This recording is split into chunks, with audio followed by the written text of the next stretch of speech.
Hi friends, welcome to Vasantha's kitchen. మా ఛానల్ని కనుక మొదటిసారి చూస్తున్నట్లయితే పక్కనే ఉన్న సబ్స్క్రైబ్ బటన్ ఇంకా బెల్ ఐకాన్ని నొక్కండి. మేము ఇలా వీడియో పోస్ట్ చేయగానే మీకు అలా నోటిఫికేషన్స్ వచ్చేస్తాయి. ఈ వీడియోలో మనం స్పెషల్ స్నాక్ రెసిపీ అండి, బ్రెడ్ పకోడా.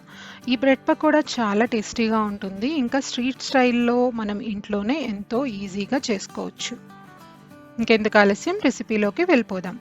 ముందుగా స్టవ్ ఆన్ చేసి కడాయిలోకి 1 టీ స్పూన్ ఆయిల్ని తీసుకోవాలండి. మంటని మీడియంలో ఉంచుకొని ఆయిల్ వేడవనివ్వాలి. ఆ తర్వాత ఇందులోకి 1/2 టీ స్పూన్ జీలకర్రని యాడ్ చేసుకోవాలి. జీలకర్ర కొంచెం ఫ్రై అయిన తర్వాత ఇప్పుడు ఇందులోకి 2 పచ్చిమిర్చిని చిన్న చిన్న ముక్కలుగా కట్ చేసుకొని యాడ్ చేసుకోవాలి. అలాగే ఒక చిన్న ఆనియన్ని కూడా చిన్న ముక్కలుగా కట్ చేసి యాడ్ చేసుకోవాలి. 1 నిమిషం పాటు మీడియం ఫ్లేమ్లో ఫ్రై చేసుకోవాలండి. ఆ తర్వాత ఇందులోకి 1/2 టీ స్పూన్ ఉప్పు, అలాగే 1/2 టీ స్పూన్ పసుపు, ఇంకా 1/2 టీ స్పూన్ అల్లం వెల్లుల్లి పేస్ట్ని యాడ్ చేసుకొని ఒకసారి బాగా కలుపుకొని ఉల్లిపాయలు ఇంకా అల్లం వెల్లుల్లి పేస్ట్ పచ్చివాసన పోయేంత వరకు ఫ్రై చేసుకోవాలి.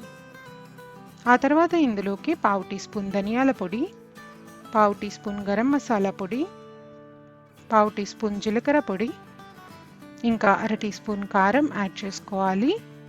ఇప్పుడు మొత్తం బాగా కలుపుకోవాలండి. 1 నిమిషం పాటు అలా ఫ్రై అయిన తర్వాత ఇప్పుడు ఇందులోకి 200 గ్రాములు ఉడికించిన బంగాళాదుంపని ఇలా మ్యాష్ చేసుకొని యాడ్ చేసుకోవాలి. అంటే 3 బంగాళదుంపలు అయితే సరిపోతుందండి, మీడియం సైజ్వి. ఆ తర్వాత ఒకసారి బాగా కలుపుకోవాలి. 1 నుంచి 2 నిమిషాల పాటు మంటని లో ఫ్లేమ్లో ఉంచి కలుపుకోవాలి. ఆ తర్వాత కొత్తిమీరని యాడ్ చేసేసి ఒకసారి కలుపుకొని స్టవ్ ఆఫ్ చేసుకోవటమే. మీరు చేసుకునే క్వాంటిటీని బట్టి ఇక్కడ బంగాళాదుంపలు ఇంకా 1-2 యాడ్ చేసుకోవచ్చండి. ఇప్పుడు స్టవ్ ఆఫ్ చేసేసి పక్కన ఉంచుకోవాలి. ఇప్పుడు బ్యాటర్ ప్రిపరేషన్ కోసం ఒక మిక్సింగ్ బౌల్ని తీసుకోవాలి. ఇందులోకి 1 కప్పు శనగపిండిని యాడ్ చేసుకోవాలి. అలాగే 1/2 టీ స్పూన్ ఉప్పు, 1/2 టీ స్పూన్ కారం యాడ్ చేసుకోవాలండి. ఇంకా 1/2 టీ స్పూన్ వాముని యాడ్ చేసుకోవాలి. ఒకసారి బాగా కలుపుకోవాలి. ఆ తర్వాత ఇందులోకి కొంచెం కొంచెంగా వాటర్ని యాడ్ చేసుకుంటూ ఉండలు లేకుండా మనం బ్యాటర్ని ప్రిపేర్ చేసుకోవాలి. వాటర్ అనేది ఒకేసారి యాడ్ చేయకూడదండి, కొంచెం కొంచెంగానే యాడ్ చేసుకోవాలి. ఉండలు అనేవి ఏమాత్రం లేకుండా మనకి బాగా ఇక్కడ కలుపుకుంటూ మనకి ఈ కన్సిస్టెన్సీ వచ్చేంత వరకు చూసుకోవాలండి. మరీ థిక్గా ఉండకూడదు, పల్చగా ఉండకూడదు, ఇలా ఉండాలి. ఇప్పుడు 2 మిల్క్ బ్రెడ్ స్లైసెస్ని తీసుకోవాలండి. మనం పొటాటో మిక్స్ చేసి రెడీగా పెట్టుకున్నాం కదా, ఆ పొటాటో మిక్స్ని ఇలా ఒక బ్రెడ్ స్లైస్ మీద ఈక్వల్గా స్ప్రెడ్ చేసుకోవాలి.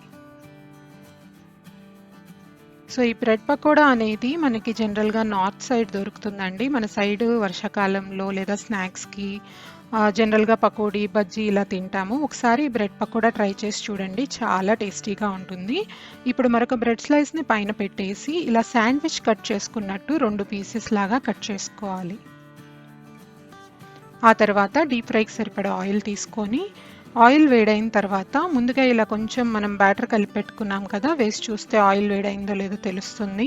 ఆ తర్వాత ఈ బ్యాటర్లోకి మనం కట్ చేసి పెట్టుకున్న బ్రెడ్ పీస్ని ఈ కోటింగ్ అంతా బాగా పట్టేలాగా అన్ని వైపులా డిప్ చేసేసి ఇప్పుడు ఒక్కొక్క బ్రెడ్ పీస్ని మనం ఆయిల్లో యాడ్ చేయాలి. అలా మీడియం ఫ్లేమ్లో 1 నిమిషం పాటు ఫ్రై చేసుకోవాలండి. ఇది మనం మామూలుగా పకోడీలు, బజ్జీలు ఫ్రై చేసుకున్నట్టే చేసుకోవచ్చు. 2 వైపులా ఈక్వల్గా ఫ్రై అయ్యేంత వరకు, గోల్డెన్ బ్రౌన్ కలర్ వచ్చేంత వరకు ఫ్రై చేసుకోవాలి. చూసారు కదా, ఈ బ్రెడ్ పకోడా కూడా జనరల్గా మనం తినే స్నాక్ ఐటమ్స్లని ఎంతో ఈజీగా చేసేసుకోవచ్చండి, ఎక్కువ టైం కూడా పట్టదు. ఇప్పుడు ఈక్వల్గా ఫ్రై అయిపోయింది కదా, మనం ఎక్సెస్ ఆయిల్ని డ్రైన్ చేసేసి ఒక టిష్యూ పేపర్ మీద తీసేసుకున్నామంటే బ్రెడ్ పకోడా రెడీ అయిపోతుంది. ఇది కెచప్ తోటి తింటే చాలా టేస్టీగా ఉంటుందండి. ఇంకెందుకు ఆలస్యం, ఈ బ్రెడ్ పకోడాని మీరు ట్రై చేసి ఎలా వచ్చిందో మాకు కమెంట్ సెక్షన్లో చెప్పండి. ఈ వీడియో కనుక మీకు నచ్చినట్లయితే మీ ఫ్రెండ్స్కి, ఫ్యామిలీకి తప్పకుండా షేర్ చేయండి. మరిన్ని tasty, variety and healthy recipes కోసం వసంతాస్ కిచెన్కి సబ్స్క్రైబ్ అవ్వండి. Thank you for watching this video.